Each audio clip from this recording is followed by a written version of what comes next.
The USB stick, jammed into Sam's right running shoe, had arrived in an orange diplomatic pouch. It had been designed by the CIA's Director of Science and Technology at exceptional cost to the American taxpayer, contained 50 terabytes of storage, and housed a malicious software program that could pirate the contents of a computer in 10 seconds. That did not sound like long, but it would feel like an eternity for Mariam. She'd agreed to the idea in France. It was part of the deal they both knew. She had signed up to work for CIA, but he still felt sick. His feelings for her nagged. They made him feel less like a CIA case officer and more like a manipulative boyfriend.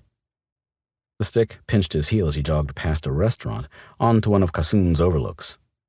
He stopped and stretched, using the opportunity to again check for surveillance as he took in the view. The evening was cool for summer, and a light wind bristled in the pines. The lights of central Damascus illuminated his homes and shops and restaurants prepared for the evening. The suburbs were dark. At the start of his run, near his apartment, a Mukhabarat guerrilla had aggressively bumper-locked him.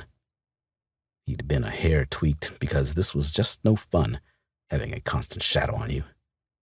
Now near the drop site, he felt black. "How frequently does Samuel Joseph exercise?" Ali asked Kanan after waving off the surveillance team. They'd needed the resources for another operation against a man suspected of smuggling weapons for the rebels. "Probably twice, maybe 3 times each week," Kanan said. "Very normal for him." Ali stared at the map. The single team had tracked him for an hour on a winding run around central Damascus. It had been a waste.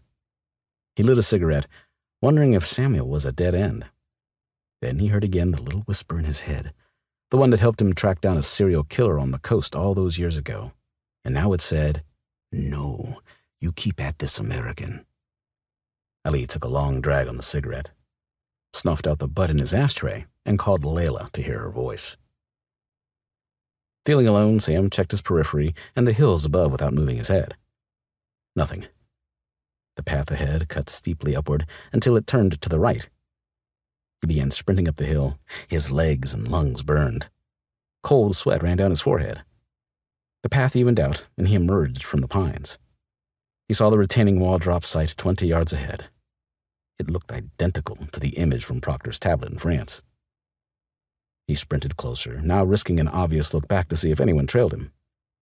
He was still alone. 10 feet from the trash pile, he eyed the unlabeled can. Kneeling down, he lifted the lid from the can, pulled the USB stick from his shoe, and placed it inside. He finished tying his shoe and set off down the path.